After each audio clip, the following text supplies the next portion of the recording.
Good morning. Happy Easter. I wonder what the first thing is that most people think about when it comes to Easter. Maybe a long weekend, a couple of bank holidays, guaranteed to rain non-stop if you go to the coast. And then maybe after that, chocolate, and more specifically, chocolate eggs.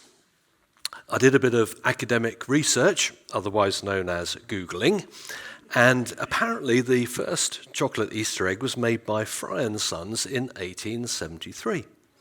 That's the same people who make the Turkish Delight and the chocolate cream. And the Frys were Quakers, as were John and Carol Wimber originally, who started the Vineyard. As Michael Caine would say, not a lot of people know that. So 1873 was a very big year for Easter eggs. But just to show that every silver lining has a dark cloud, it was also the year that Horlicks came on the market. Originally under the very catchy brand name of Diastoid. And it was advertised as excellent for infants, invalids, the aged, and travellers. They really knew how to sell something in those days, didn't they? But back to the present day. So let me ask you, who has bought a chocolate Easter egg this year? Okay, who's already eaten some this morning? And who let their children have Easter egg for breakfast? Shame on you.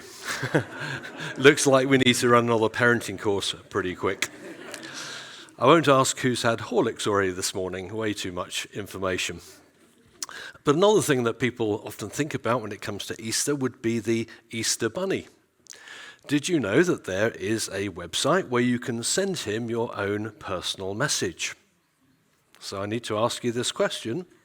Has anyone here actually sent a personal message to the Easter Bunny and willing to admit it? Lady at the back.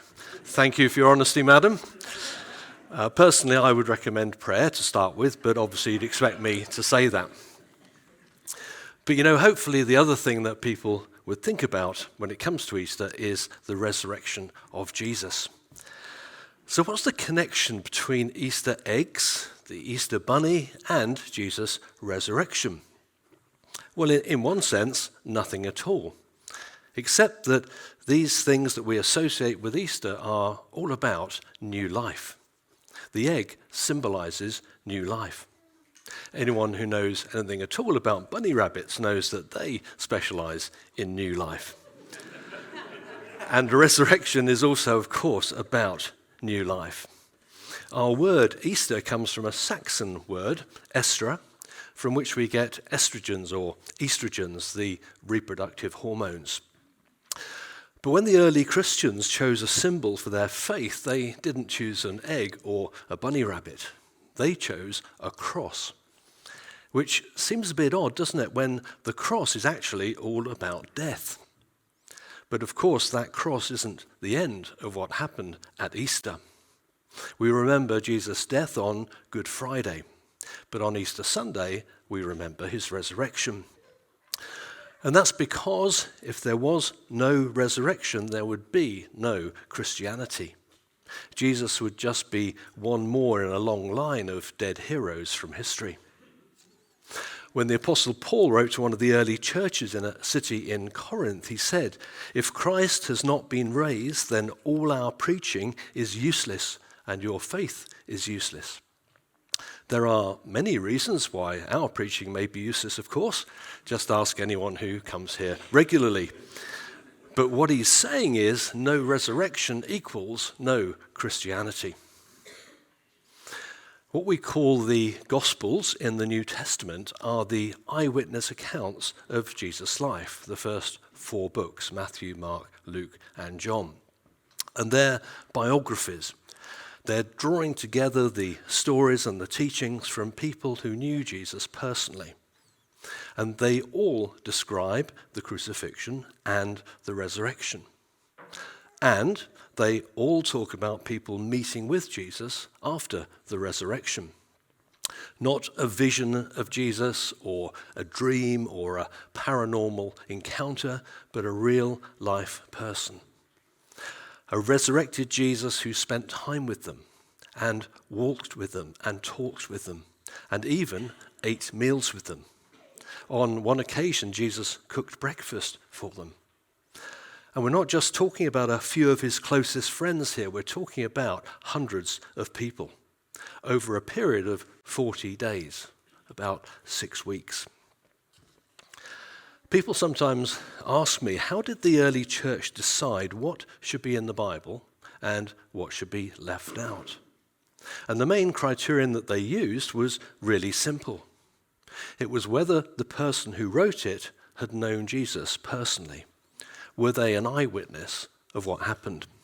Did they know Jesus during his life and spend time with him after the resurrection? Now you may say, well, maybe his friends all got together and decided to make it all up and all stick to the same story. And yeah, that could happen, I guess. But those disciples were so convinced that Jesus was who he said he was, that all of them were willing to give their lives for it. Now, it's one thing to say that, of course, but it's something else to see it through. But that is what happened. They were tortured and killed because they refused to lie about what they'd seen and what they knew, that Jesus had risen from the dead. For them, the resurrection changed everything. When Jesus was arrested, all his friends ran away. It wasn't just Judas who famously let him down. They all abandoned him at that moment. Even the closest friends like Peter. That evening that Jesus was arrested, Peter lied to people 3 times about even knowing Jesus. The disciples had spent about 3 years traveling around with him, seeing the miracles and the healings and listening to him speaking and experiencing firsthand his love and his kindness and his compassion for people. They knew him really well as a friend and as a person. But at that moment, they thought that it was all over when Jesus was arrested and sentenced to death. You may say, well, maybe those Roman soldiers made a mistake when they crucified him. Maybe Jesus wasn't really dead after all. Maybe he survived that torture and the crucifixion and that spear that they pierced the side of his body with to double check that he was dead. Maybe the people who embalmed the body and wrapped it in cloths like a mummy, maybe they made a mistake as well. Maybe Jesus was up and about again, right as rain, after 3 days in the tomb, with no food, no water, and no medical treatment. Walking around after that just as if he'd never been crucified in the first place. Maybe, but I think it takes a lot of faith to believe that. I think those soldiers who did the execution knew exactly what they were doing, because they were pretty good at it. The Roman legions crucified at least 30,000 people. They knew what death looked like. They didn't make mistakes. For those disciples, the reality of the resurrection changed everything. So much so that all but one of them were martyred for their faith. And the reason they were killed? Because they'd seen Jesus die, but they just spent the best part of 6 weeks with him 100% alive again 3 days after. And they wouldn't keep quiet about it, which upset a lot of very powerful people. Even under torture and the threat of death, those disciples wouldn't deny, they couldn't deny the resurrection. Because if you really knew who Jesus was, and you knew that it had happened, how could you? Jesus' friend Peter was crucified. His brother Andrew was hanged. Thomas, the one we call Doubting Thomas, was tortured and burned alive. Philip was tortured and crucified. Matthew was beheaded. Nathanael was flogged and then crucified. James was thrown off the walls of the temple and then beaten to death. Simon was crucified. Thaddeus was beaten to death. Matthias was stoned while being crucified. And Paul was beheaded in Rome by the Emperor Nero. John is the only one who died a natural death, although some accounts say that he was thrown in boiling oil, which obviously would have scarred him for life. All of that is a heavy price to pay for a religion that you've invented with your mates. Any one of them could have saved themselves by denying Jesus' resurrection. Now you may say, well, why should we take the Bible's word for all this? Well, one good reason is because when they wrote what they wrote, they had no idea that it would end up in something called the Bible. Even if we ignore that completely, there's at least 19 other writers from that period who mentioned Jesus, people who had no vested interest, including the Roman historian Tacitus and the Jewish historian Josephus. There's more documentary evidence about Jesus than there is for Alexander the Great. Everything we know about him comes from 5 sources. None of them were eyewitnesses. The main account of his life was written 400 years later. The biographies of Jesus' life are first and second generation. Another good reason is that you wouldn't base a new religion on the idea of a crucified God if you didn't have to. In the ancient world, that would have sounded totally ridiculous to everyone, especially to Jewish people suffering under the Roman Empire.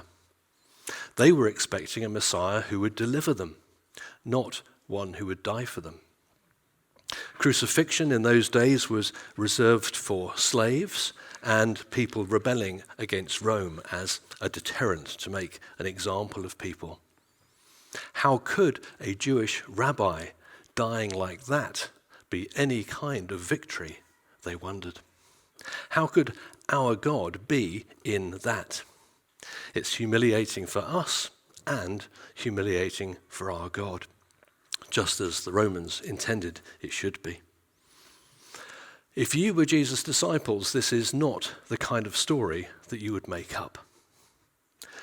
Marcus Borg says, some judgments are so probable as to be certain. For example, Jesus really existed and he really was crucified, just as Julius Caesar really existed and was assassinated.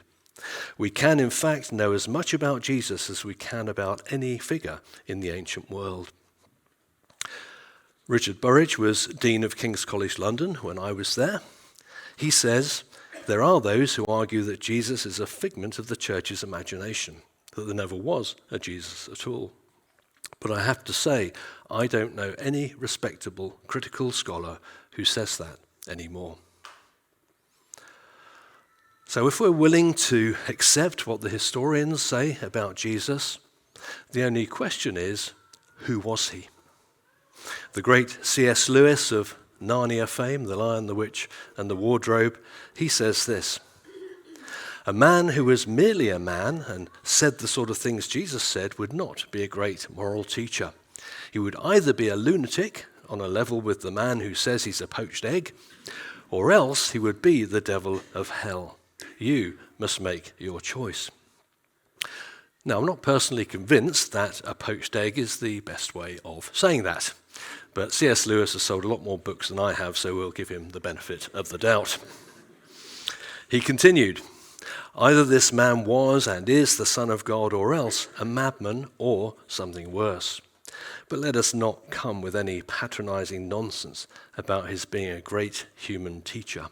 He has not left that open to us. He did not intend to.